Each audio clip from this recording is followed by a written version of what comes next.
I'd like to ask what's driving the rush for Apple phones. Seeing so much online criticism of Apple phones, I thought I'd definitely be among the first, but just 1 minute after pre-sales opened, the sales surpassed last year's entire day's sales. As you can see in the video, every line in this mall is filled with people waiting to buy an iPhone.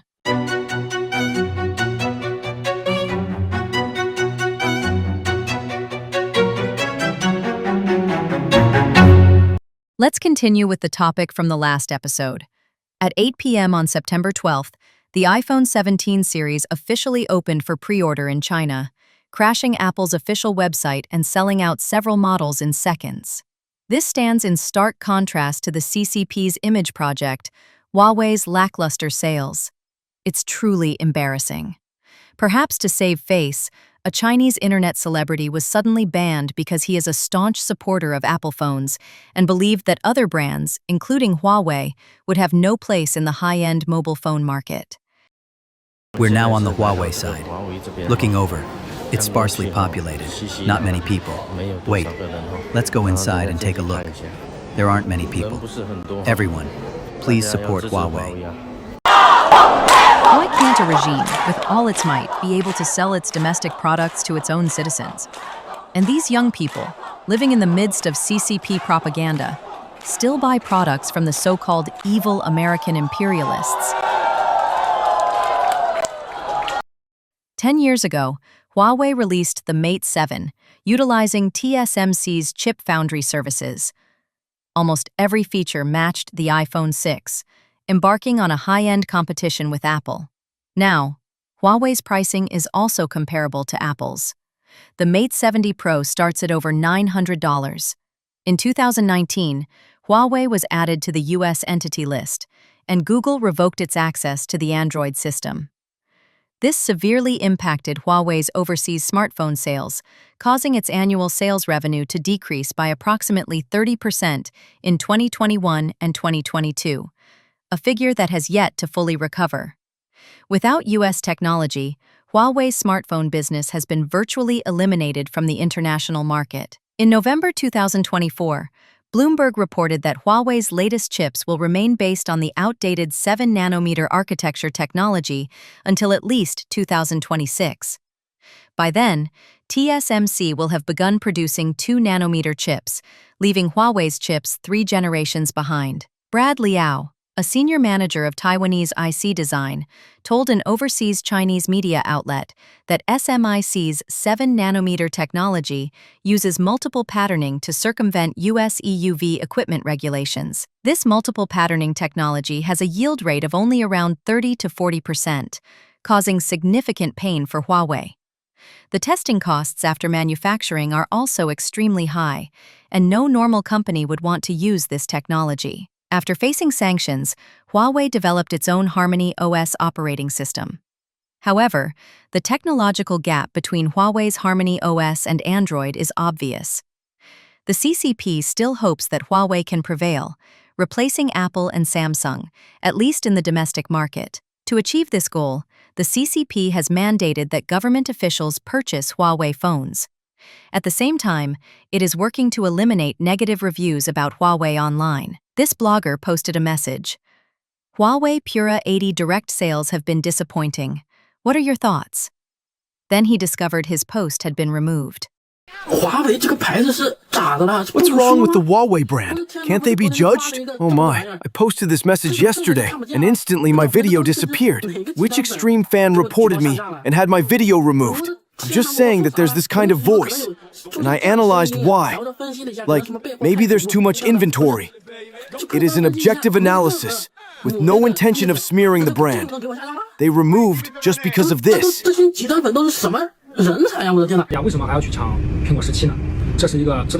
Despite all the online voices supporting Huawei's lead in domestic products, when it comes to actually spending money, everyone buys Apple and Tesla. Look at people. When will Apple and Tesla remove this person's comments and that person's videos? The high sales of the iPhone 17 demonstrate that in China, everyone psychologically accepts and recognizes it. The uniqueness of Chinese products, especially in electronics manufacturing and design, is that they are rarely original from scratch.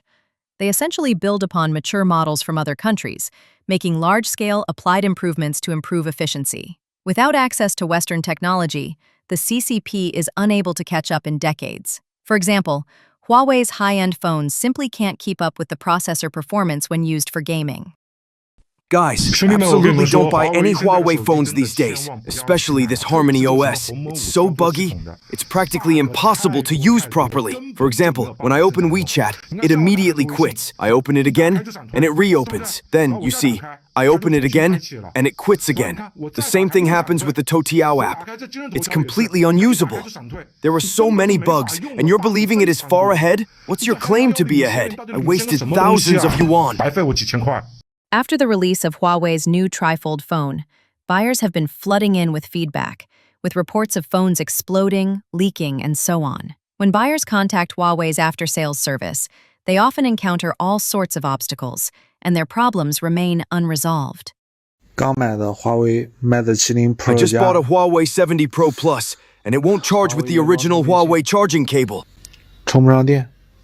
As a result, some netizens commented, "Does the person who bought this brand have some political mission?"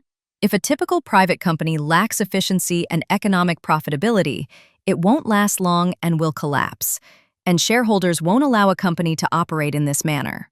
However, Huawei is not an ordinary private company. It is backed by the CCP's military and government. Therefore, efficiency and economic profitability are not part of its mindset. Huawei represents the CCP's technological independence. The CCP's political logic trumps economic logic, meaning it will do whatever it takes to prove that it can develop its own 7-nanometer chips despite severe Western sanctions.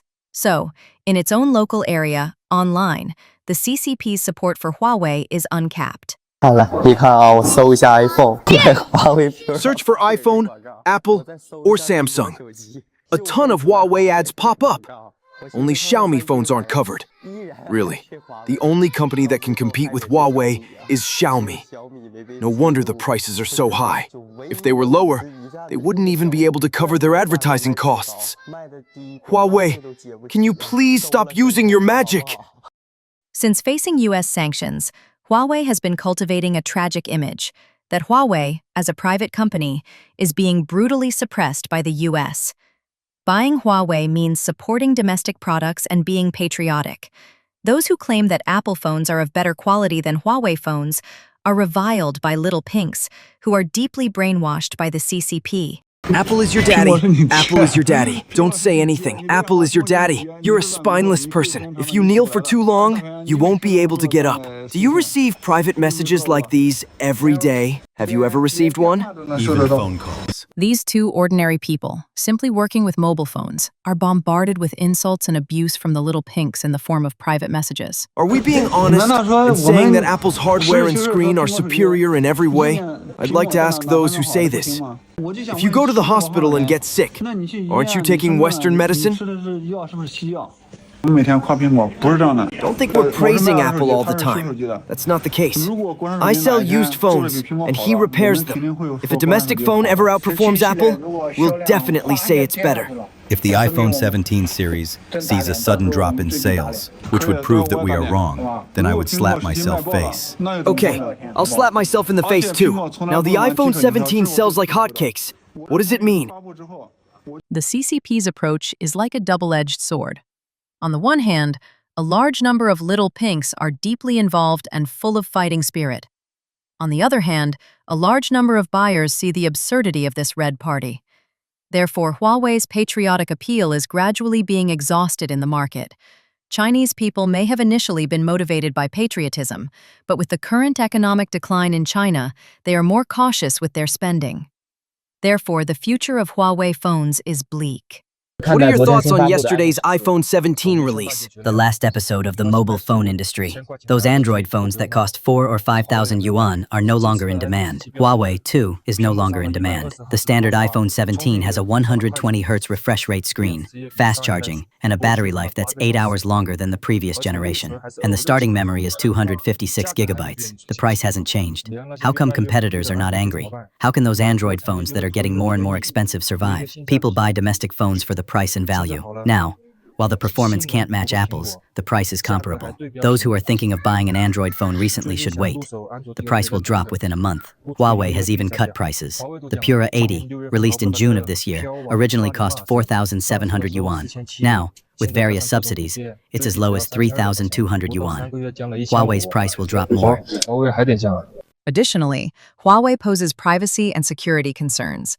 In June 2021, a Chinese netizen stated that after Huawei phones upgrade to Harmony OS 2.0, installed apps like those used to bypass the CCP's Great Firewall will be effectively identified, and police will promptly notify and remove them. On November 12, 2024, a netizen in Changchun, Jilin Province, northeast China, reported that while using a Huawei phone to bypass the Great Firewall, the Changchun Public Security Bureau detected him using a VPN and fined him $85. Someone wrote on China's Jihu, which is like Quora in the US, "I won't buy Huawei if you pay me."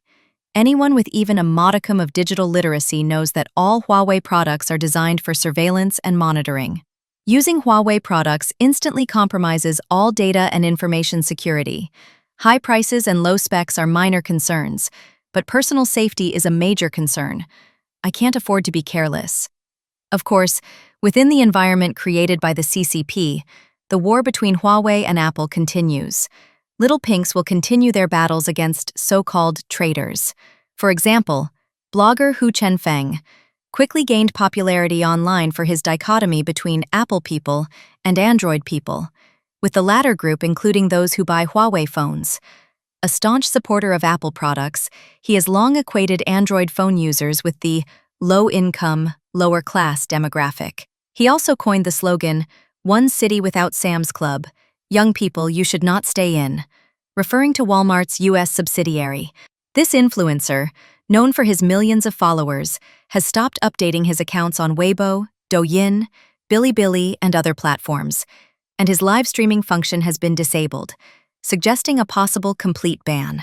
On September 18th, the topic, "Hu Chenfeng banned," trended on social media in mainland China. The following is a clip from a previous live stream by Hu, in which he had an exchange with a little pink. Everyone loves their motherland. But there's always a small group who constantly pay lip service to patriotism. Why? Because it's a shield. Because it benefits them. You're one of them. I'm not. You know what? You're one of them.